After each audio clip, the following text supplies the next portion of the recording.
Bill Bruzard is a science-based researcher, amateur astronomer, theologian who has found new evidence based on historical Chinese records.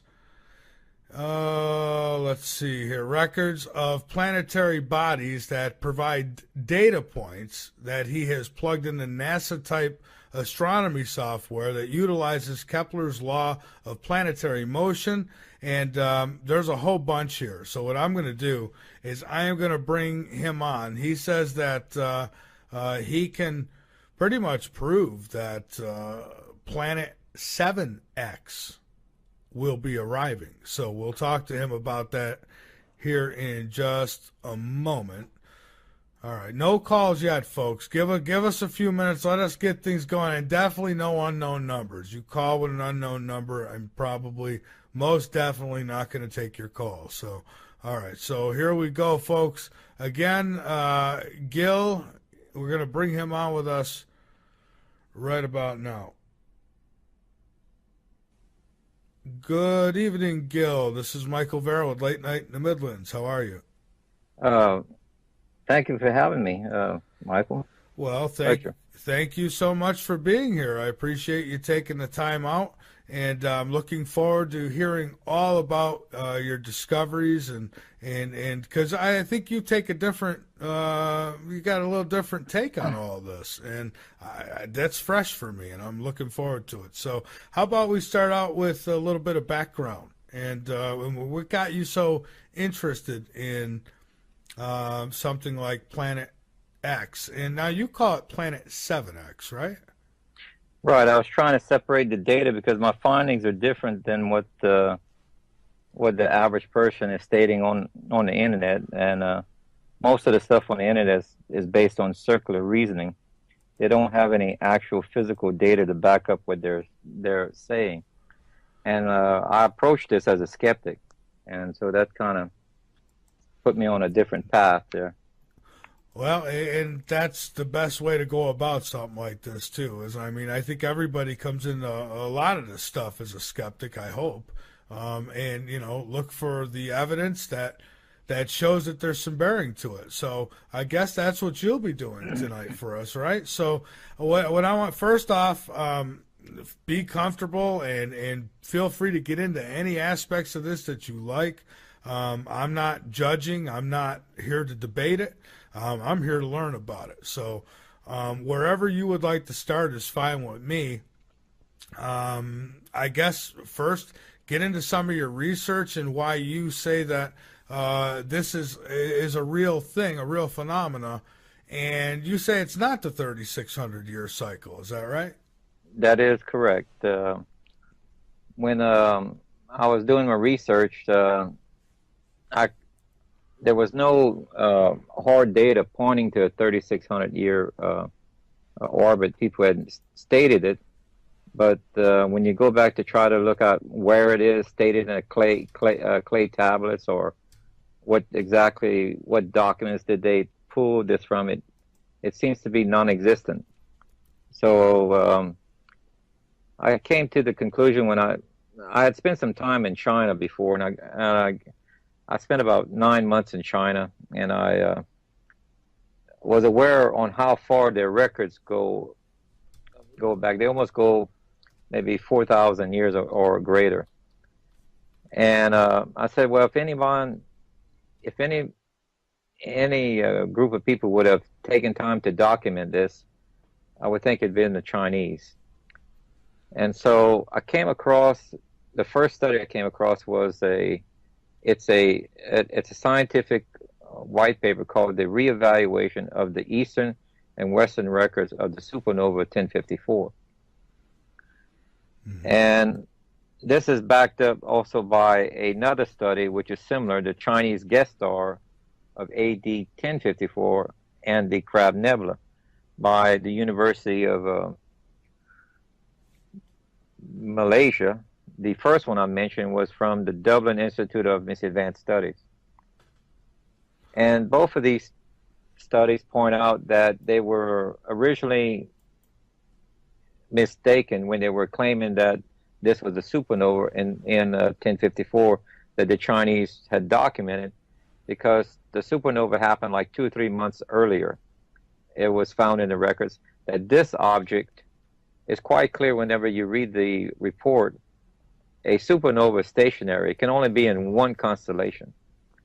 And this object today witnessed for 26 months moved through multiple constellations. We had basically what they found now is undocumented NEO, near Earth object, of sizable size. And so when I read this, the Asian, the Chinese, the Korean, and the Japanese astronomers gave such great detail on the elevation, the location, the date, the time, the city that they were witnessed it in, all of the parameters we needed to make an attempt to plot a segment of its course. And so I made an attempt and started to plot this thing, and come to find out it matches a pre-existing model.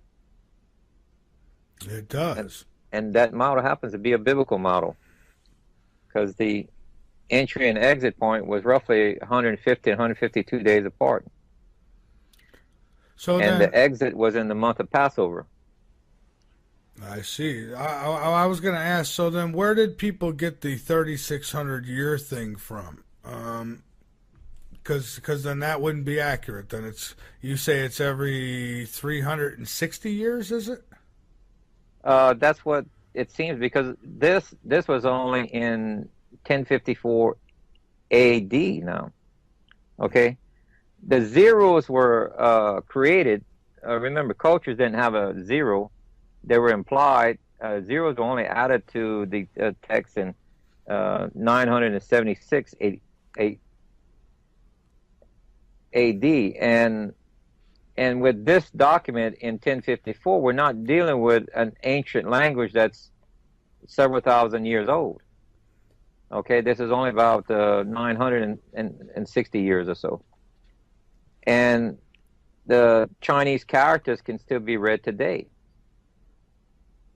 And so it's not like it would be a difficult task to translate. Matter of fact, we have scientific white papers which are approved by peer review study that this is correctly translated, and it's an unknown object that was never documented before, and that's quite large to be able to view it 13 months out and 13 months leaving. So now, have you been able to, you're an amateur astronomer, so you're the kind of guy that I like to talk to, because, everyone always says, how come amateur astronomers haven't come out and spoke out about this? Well, you are. So have you been able to spot this thing yourself? No, sir. No.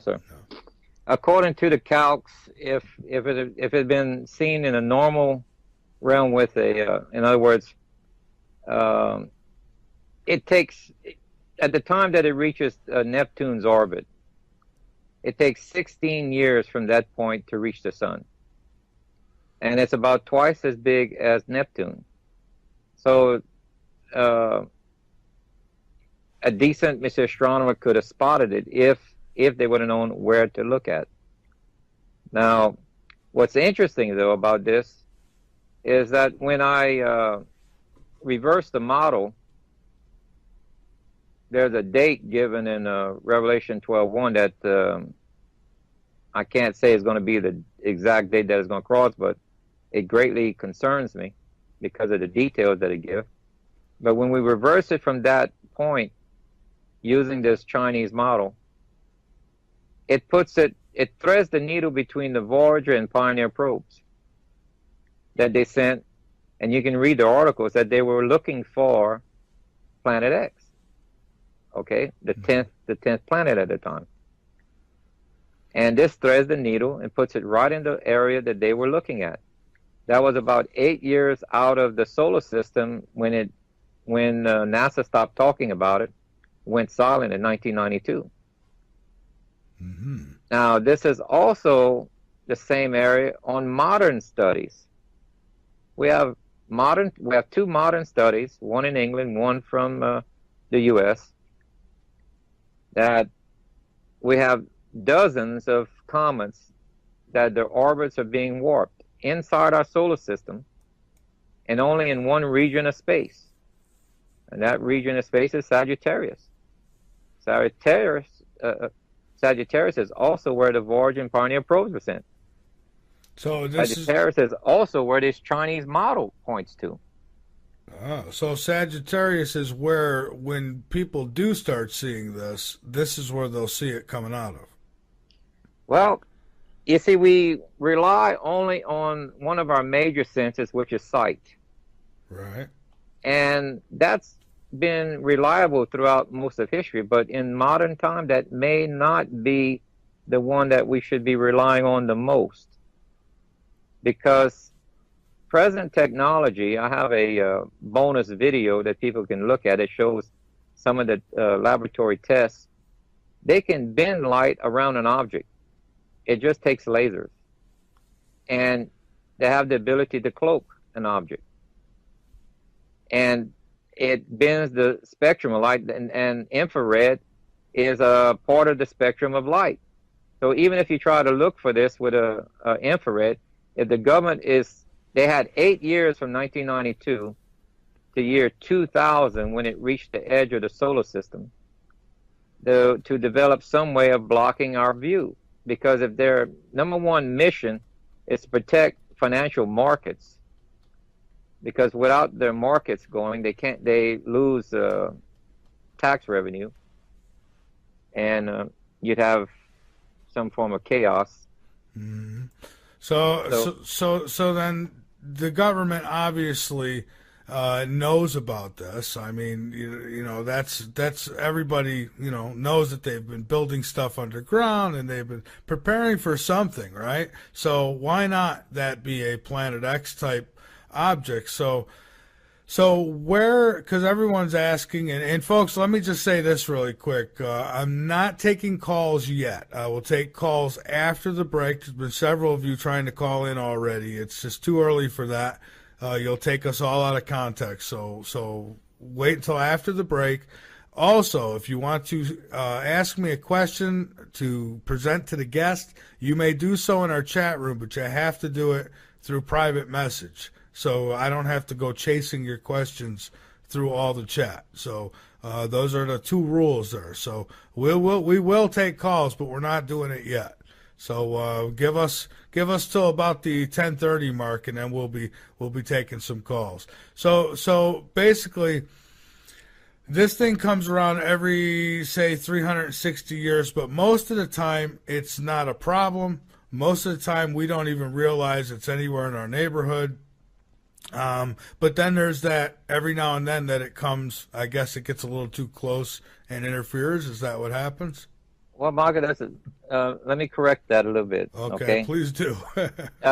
Each time it does come around and it has a erratic orbit, it does not have a stationary 360, because this object is on the planetary plane of all our planets here, basically. All right, so it has a lot of interference. We also have, let me see, debris fields, where now we may have a reason, a cause and effect, a reason for why we see some of these debris fields.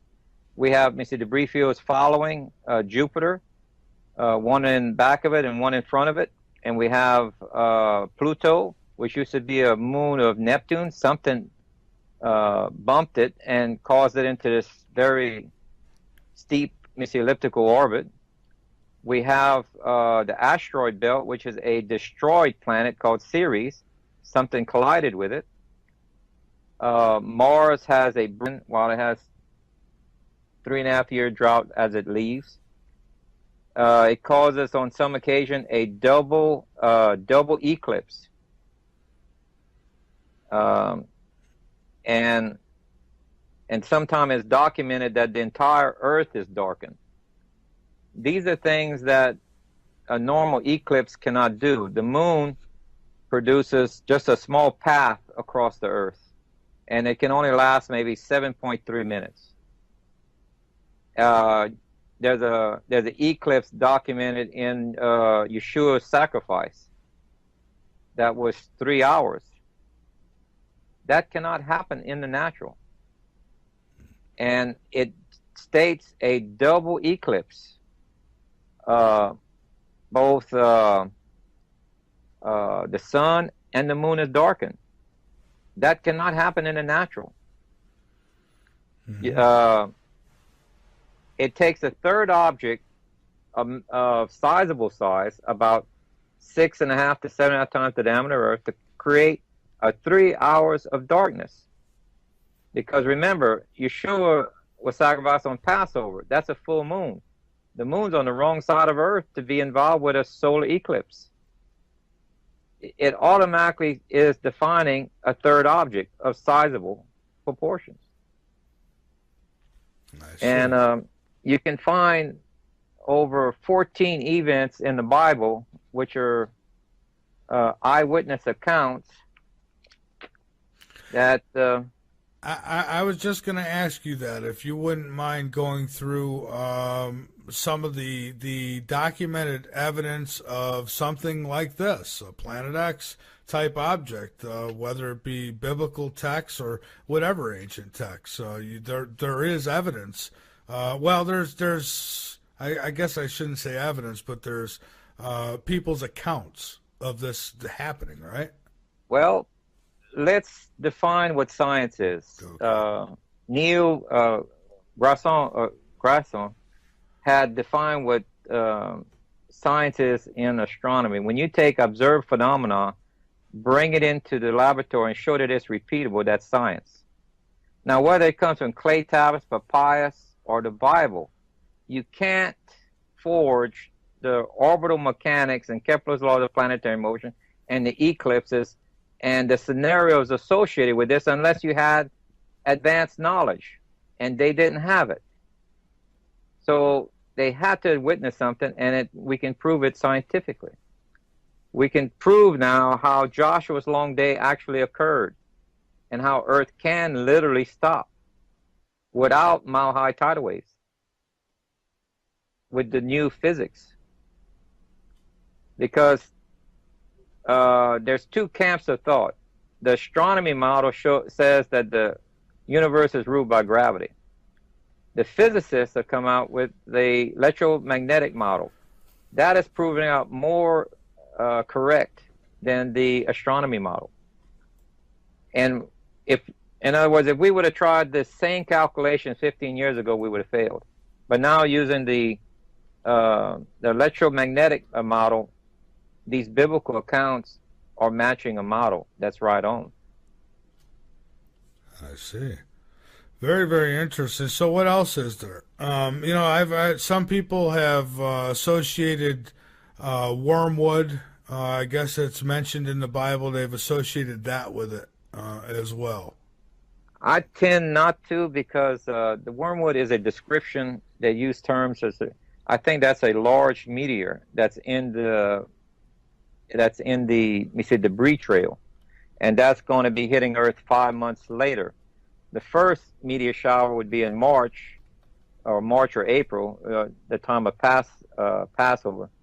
And in modern times, we're looking at 152 days later would be a second event, and that's where a fiery mountain would hit the Earth, which is called wormwood.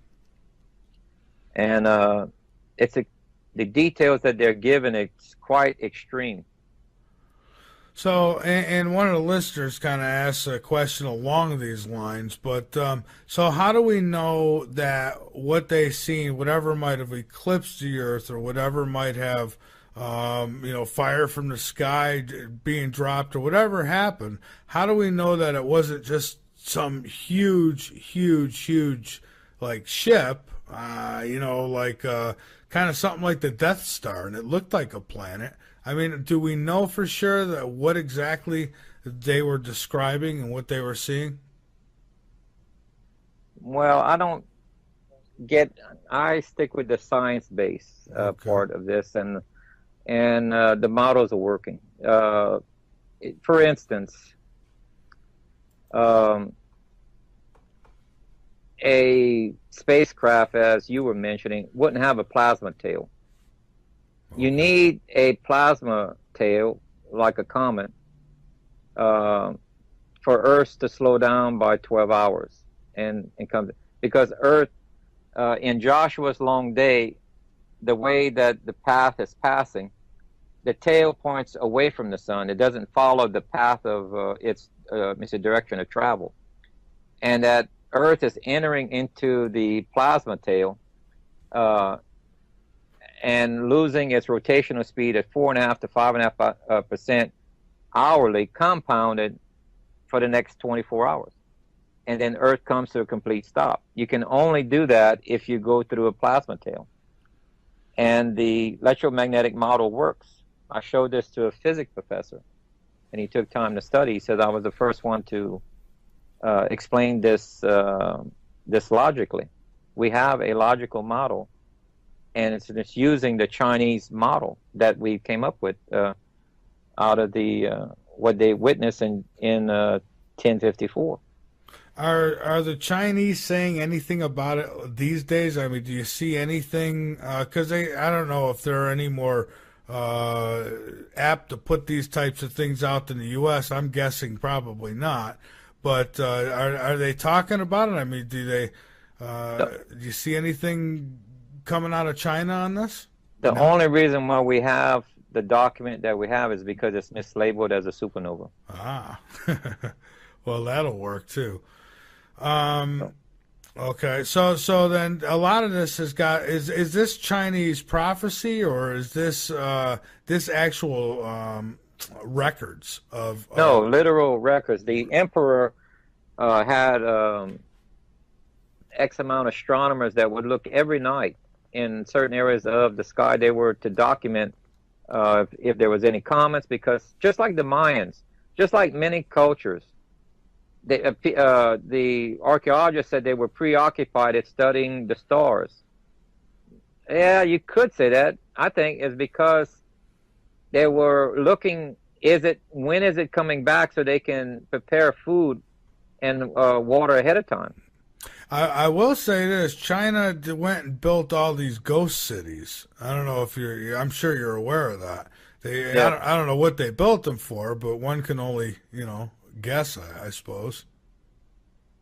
Yeah, well, there's something else when I was there that I noticed, and I was able to visit part of it.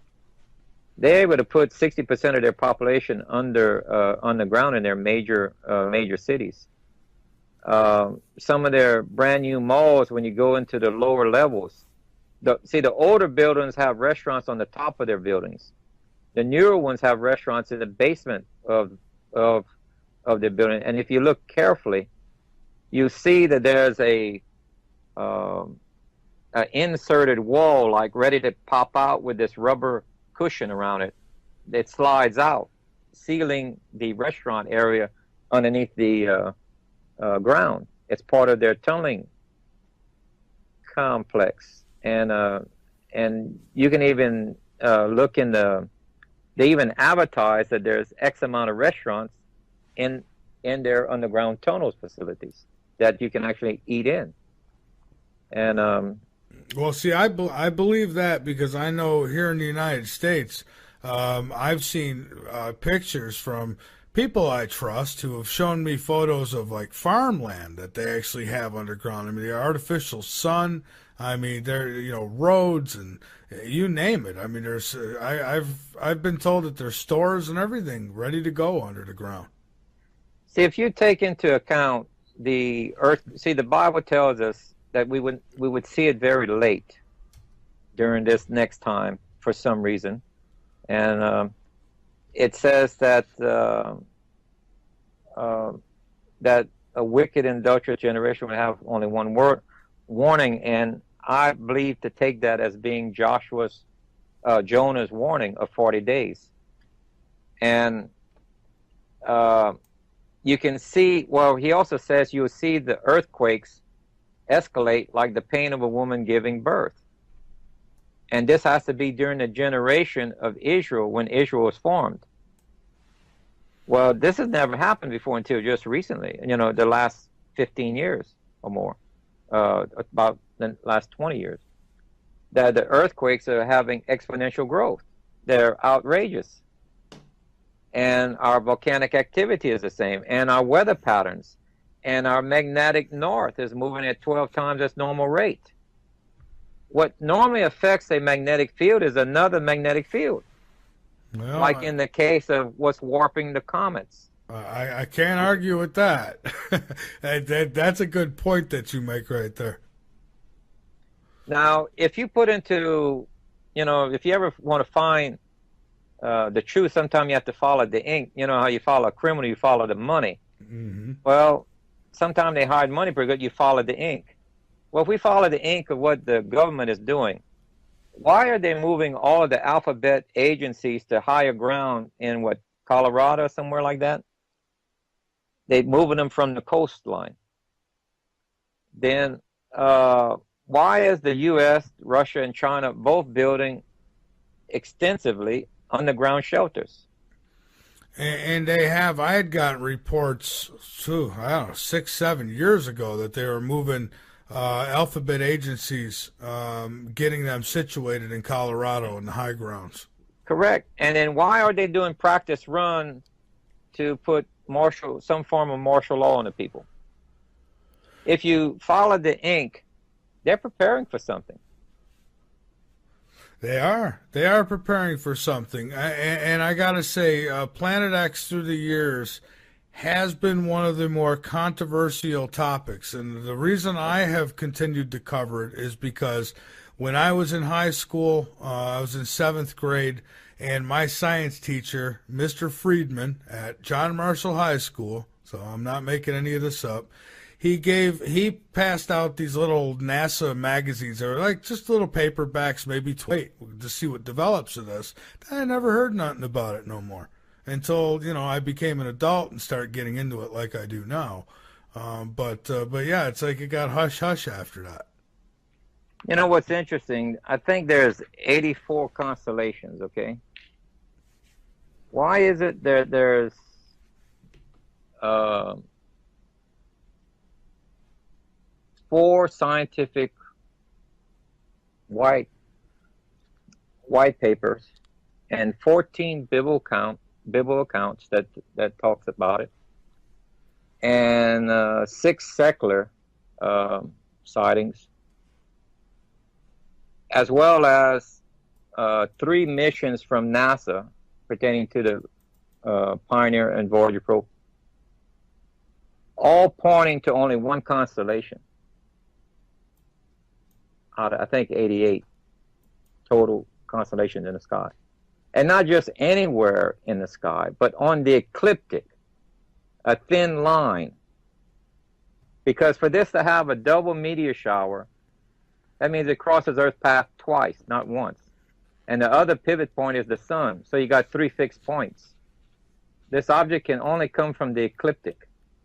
And that's where they sent the Voyager and Pioneer probe, above and below the ecliptic, to give a triangling effect with their instruments to pinpoint where the object was. It's the odds of that. You know how vast space is? Oh, I know. And for them to thread a needle like that, but I'd say that's kind of high odds to be able to do that randomly. Yeah, I would agree with that. So basically, there's no doubt. I don't think anybody could deny that they've set out looking for this thing a long time ago, and so they found it. You think if you could get into their records that they'd probably have tons of data on this thing? I believe so, because they went silent in 1992. Before that, they stated they were looking for it, and when we reverse the model, it shows that it was 8 years out of the solar system. Pioneer and the Voyager probe was like 6 years out, and they were able to triangulate the missing position quite easily. They had 8 years to develop a way to block our view. And I've had senior NASA retired engineers contacted me that told me straight out, just that I connected the dots. So I had an opportunity to ask them. I said, does the government have some method of blocking our view, whether they use lasers or holograms? And he gave me one short answer. He said yes. He would not expound on how it's being done because it's secret, but they have the ability to do it. Now, we have all the effects of an inbound planet if we go and count all of the effects. This so-called global warming doesn't add up. No, it doesn't. But let me ask you this, though. I mean, geoengineering is a real phenomena. It's happening, too. And so how much of that can we equate, to the strange weather phenomena that we're having? Well, put it this way, like you heard about El Nino. Oh yeah. Mm-hmm. Well, maybe you haven't heard about this, where they estimate that there's over 3 million undersea volcanoes. Okay, and a lot of them, there's a large amount of them that are located where the El Nino starts at. Now, if that's the most active area, and we've seen volcanic activity above ground being extremely active, what does that tell us that's going on underneath the ocean? Now, if you had a cluster of those going off underneath the ocean around that, wouldn't that warm up the ocean waters? Yes. And is it taken into account? Not yet. I haven't seen anything. And all of the planets are warming up. Last time I checked, there's no cars on Mars, so how can it be global warming with the other planets? How is it that global warming is affecting our magnetic field and it's moving 12 times its normal rate, and exactly in the direction that this object is coming from? It's being pulled in the same direction that it's coming from. Magnetic fields affect other magnetic fields, and that's what we're seeing. Opposite poles attract. Well, yeah, and that's a great point again that you make, because that's true. I mean, the only thing that would, like you said, affect or disrupt a magnetic field would be another magnetic field. Now, does this thing? I mean, I guess the question now is like the path, the timeline. What path will it be taking? And I mean, is it going to perturb our sun? Is it perturbing our sun already? Yes, because it's electromagnetic in nature. Yes, that's what it's kind of causing these oddities in the sun that the solar scientists can't really predict anymore, because it's out of its normal range. We usually have cycles, every 11 years apart or so, and it's showing strange effects. We see moons that are normally quiet that are erupting with volcanic activity. What's causing that? We have the moon acting strange. Its orbit, its elliptical orbit seems to be stretched slightly further, according to one or two studies, as if something's tugging on it. Ooh, and now, do you have all this? I mean, if people go to your website, can they find? I mean, do you have a lot of this documented where they can go check it out? They can actually do a Google search. The only thing, see, I can't circulate the white paper reports because they're copyrighted. Oh, I see. But they can look them up because I stated the name. It's the reevaluation of Eastern and Western records of the supernova of 1054, the Dublin Institute of Advanced Studies. And then there's another one, the Chinese guest star of AD 1054, and the Crab Nebula by Ho Ping Yok, Yoke, University of Malaysia. And then there's a university study that talks about the comets. They did 15-year study on dozens of comets, and the orbits of comets are warped. Another comet cannot warp another comet's orbit. It takes a planetary-sized object to do that. So whenever you go back and back up the models in the astronomy software, most of the planets were on the other side of the universe. There was nothing there to bother these comets. So what is it? You know? Yeah. It's an unknown object. And how come we can't see it? If we have all of these effects, there's only one it's a denominator that this is pointing to, that's government interference. And according to high officials, as far as engineers go, that's who I tend to talk to, they say the government has the capability to do it. And I even have a video that shows this on laboratory experiments that they release right now. Well, whatever they release right now, they're 30 to 50 years ahead of that right now in the government realm. And if this thing truly exists, this planet, then that would have to be what's happening, because I've often asked this with many of the people who've come on to talk about Planet X with me. I've asked them, well, you know, like I've had people come and say, well, I've got pictures and I've got this, and I'm thinking, okay, well, if you're seeing it, you're able to see it, then I should be able to see it too. And, you know, and then people who say, well, no, it's close, but you can't see it yet. And I'm thinking, once it gets close enough to disturb us in major ways, I would think that just like Jupiter and the other distant planets, the light would start hitting this thing and we'd be able to see it, right? Unless they block it. Correct. But, I mean, at what point do we draw a line and say, okay, now it's reached its limit? We're seeing earthquakes.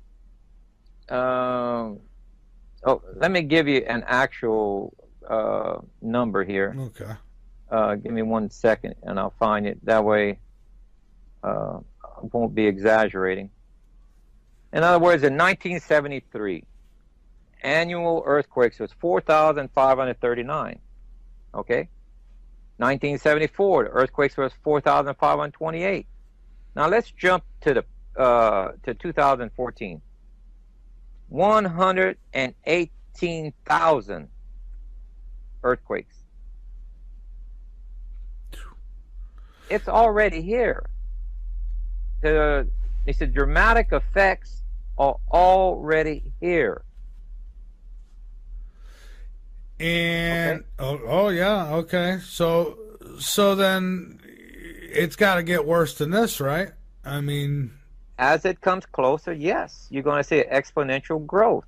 And that's why I'm expecting it either this year, because from Neptune's orbit, Kepler's law of the planetary motion, with the present elliptical orbit that the Chinese data is able to give me, when we reverse the model from Neptune's orbit, it takes 16 years for it to reach the sun. And that was year 2000. With 16 years is this year right here in March, or maybe next year.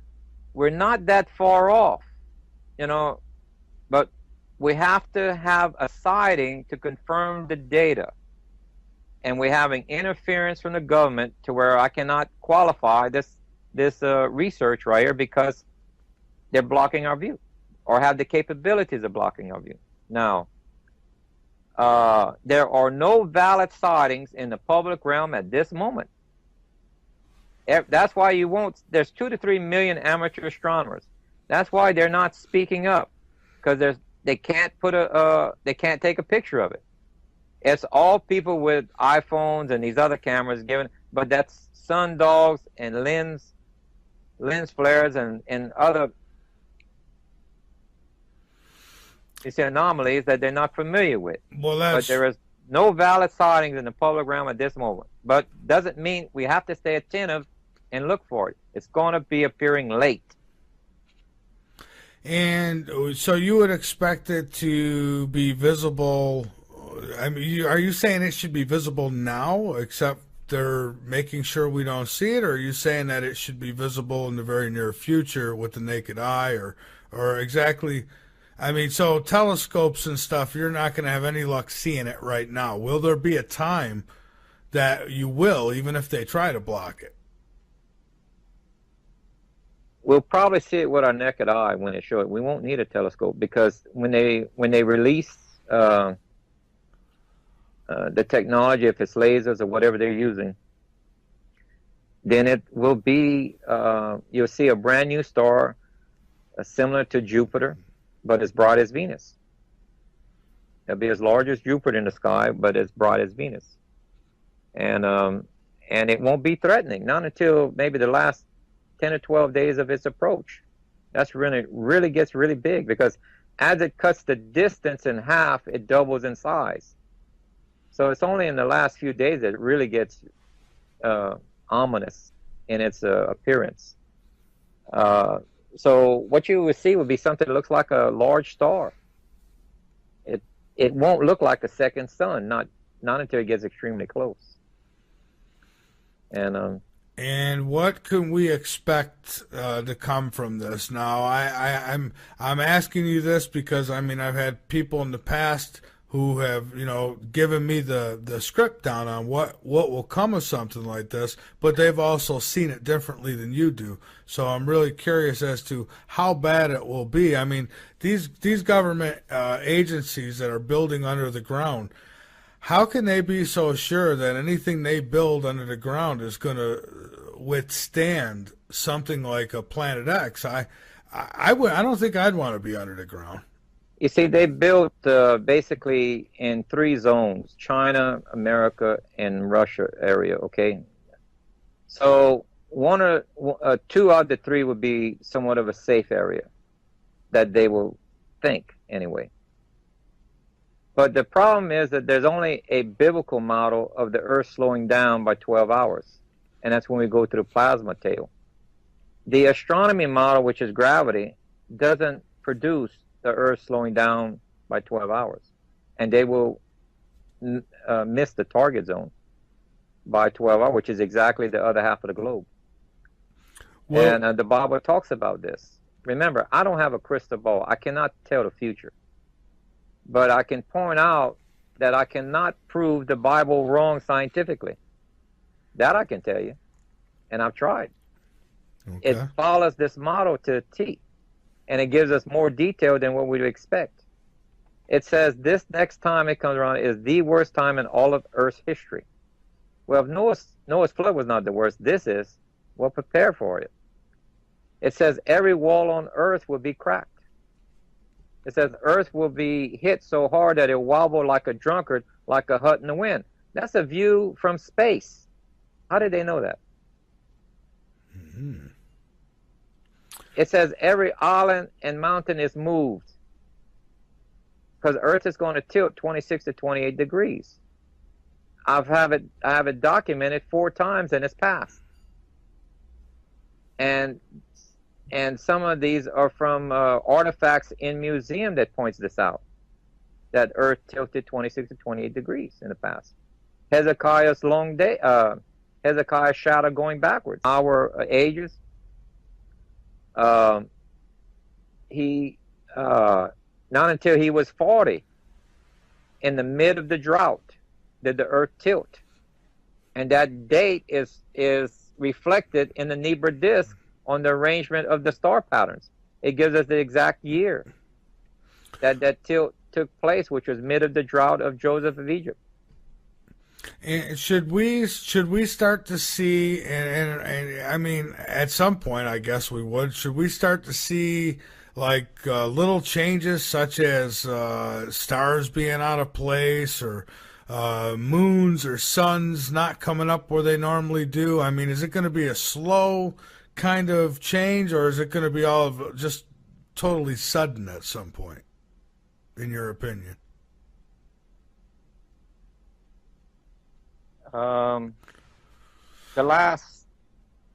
Put it this way, they'd have to turn off all generators in the world the last 3 days of its approach, because they need to do it about 24 hours before entering the plasma tail, because it's just like having a solar flare.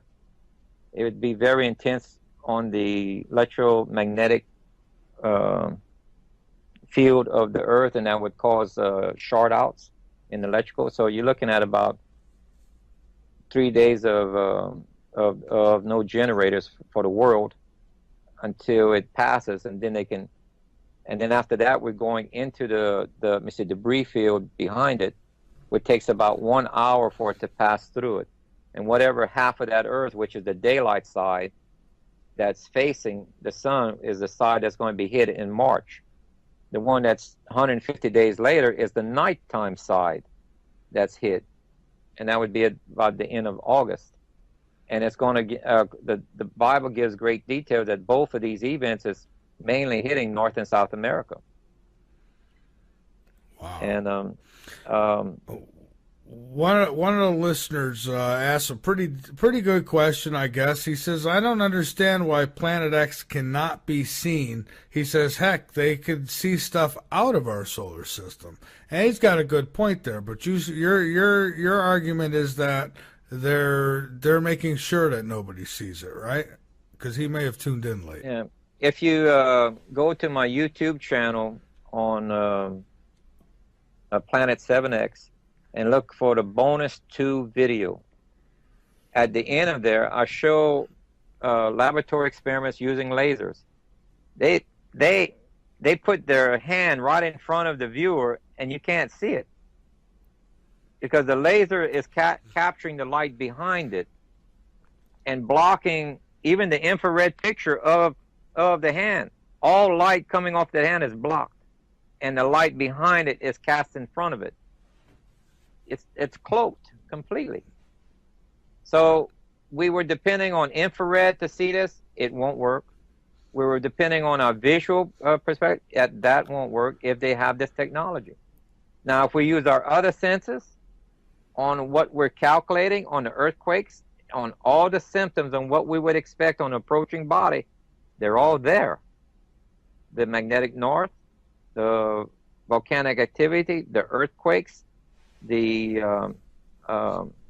changing in seasons. You see extreme drought.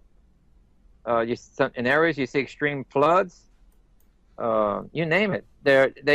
How many papers around the globe has said these floods were like biblical events? They were so massive. Oh yeah, these floods. We had that right here in South Carolina, my friend. We had the historical floods, they called them. That's right. And if you look back in history, that's roughly 360 years ago. When the last time they said the last time I estimate the last 2 times that it passed, that was during. We have a painting that points out that it possibly passed not near Earth. Now remember, it's only when it passes near Earth that it's very severe. But it passed 1697, and before that it passed in 1456. And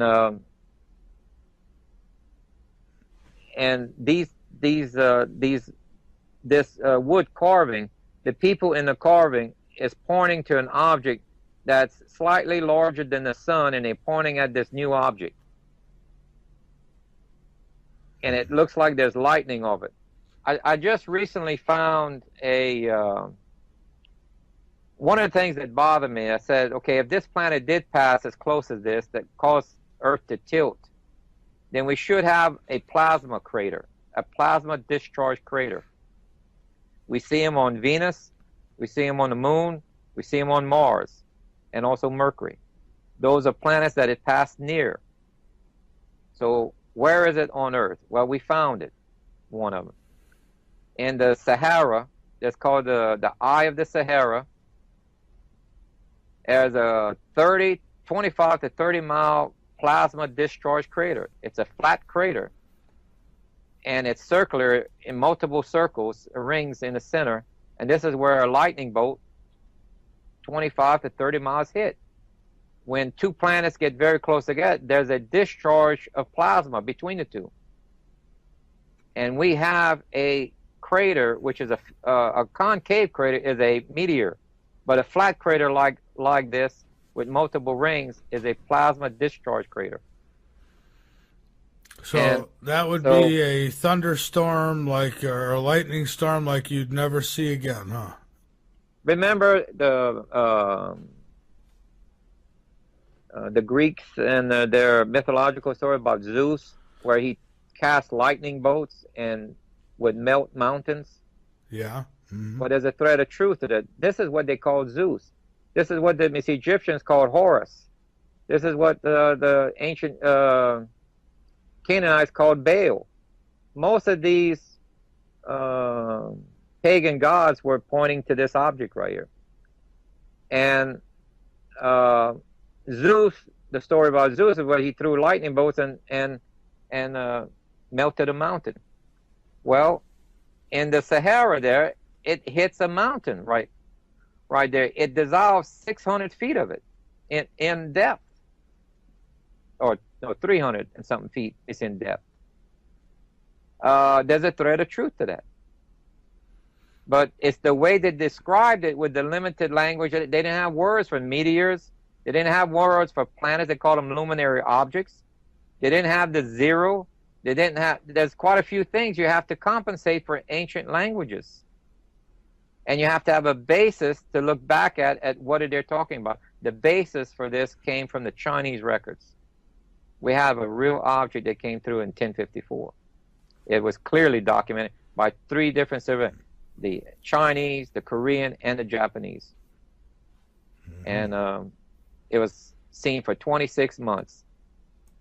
You can't see a comet for 26 months, not unless you have a telescope. These people didn't have a telescope. They're using their natural vision to see this. That had to be a very large object. Oh, yeah, absolutely it would have to be. Gil, hang on with us for a moment. We've got to take a break when we come aboard, Barry. Hey, how you doing, Michael? Good. How are you? Good, thanks. Gil, just want to ask a real quick question, and I'll be out of your hair here. Is this the one that passed by once before and went around to the backside of the sun? It always passes behind it. All of the objects will pass around the sun as it's exiting. Well, just recently, there was. It's like it orbits. It has its own orbit. Well, they call it a. What would you call it? It has its own orbit. Actually, it doesn't orbit with us. It orbits in a different. It has a different orbit. And this was, from what I understood, it had passed by, went around the sun. It was supposed to be coming back through, but I'm not sure if. The rumor is that they were supposed to have blown it up or something. I don't know. I'm not aware of it, so I can't really comment on. I'm sorry. All right, no problem. I wasn't sure if this was the one that they talked about it passing by before or not. No, I can tell you for sure that this object has not been sighted yet. Okay. Okay, very good. Thanks, Michael. Well, thank you, Barry. I appreciate the call. Hey, no problem. Thank you. All right. Good night. All right. So, and folks, again, lines open. Everybody was calling like crazy before, so, but I wasn't taking calls yet. Now I am. So you're welcome to call in 803-392-4566. You can also get us on Skype. Our Skype ID is LNM Radio. It's that simple. All right. So let's get back to it. And Gil, while we're waiting for calls, there's plenty to talk about in this regard as far as Planet X goes. Where would you like to take us next on this? I mean, how about maybe get into some of the events that are happening now? I mean, even within government, what are certain things that people can keep an eye on to get an idea of the progression and how close things are coming? Well, the Bible is predicting a double meteor shower, which is first meteor shower is Seal 6, second meteor shower is Seal 7. Before 6 can happen, you have to have Seal 3, 4, and 5 occur. Seal 3 is economic collapse. We may be seeing that in our markets here. I'm not quite sure yet, but it's taking a pretty bad dip here.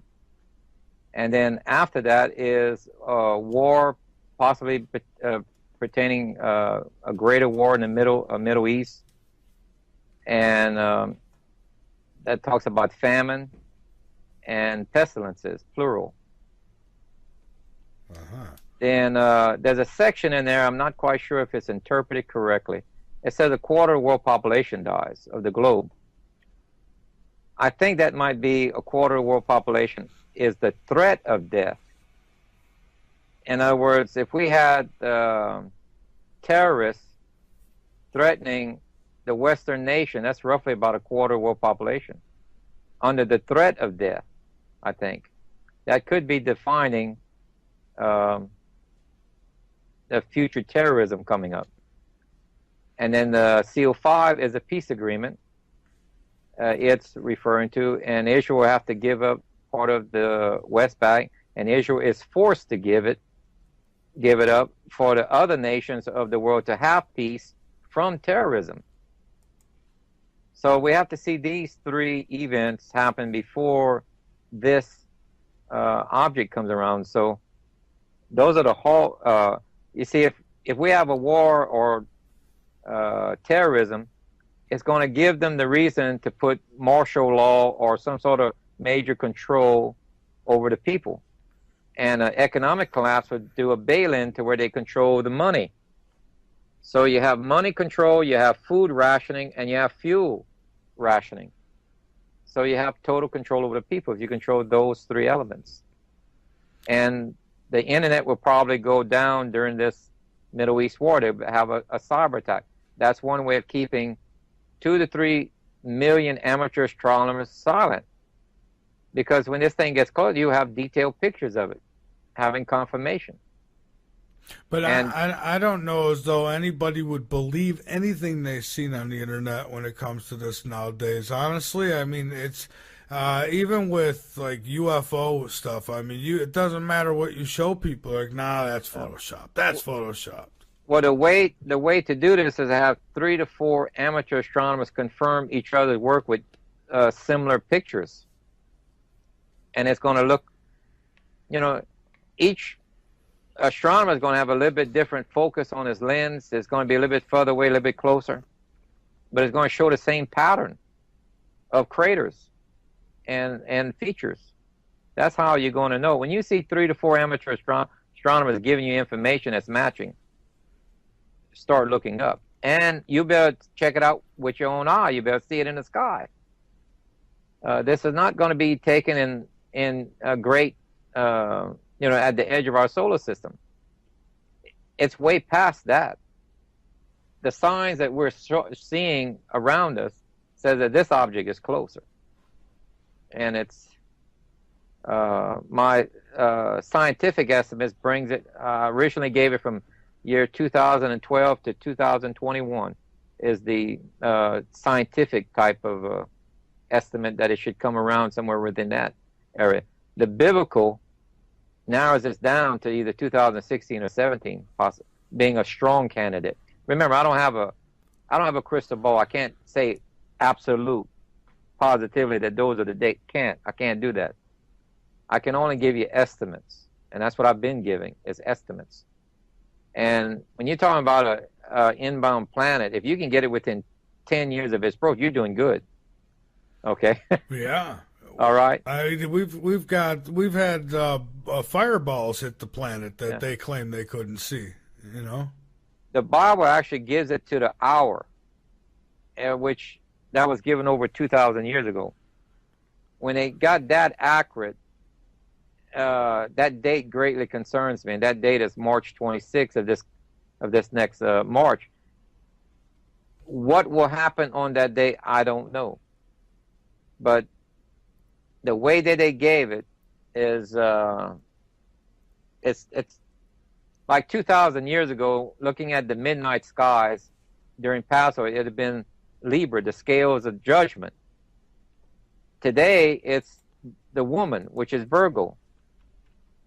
And it says the moon at her foot. Well, the moon at her foot, the moon has a tilted orbit. It only comes around every 18 years, that tilt, for it to be at her foot. And then it says a crown of 12 stars. Well, Leo is 11. The 12th star is Jupiter. Well, Jupiter has an orbit of 11 point something years, 11.75. You needed at least 4 decimal places on these items to get that correct. And this is the viewpoint from Jerusalem at midnight after a 12-hour delay in Earth's rotation. And that's to the hour. And that's what it shows up. We'll have to see if that has any merit, I can only give estimates, but it greatly concerns me. I'll put it to you like all the other math challenges and the model.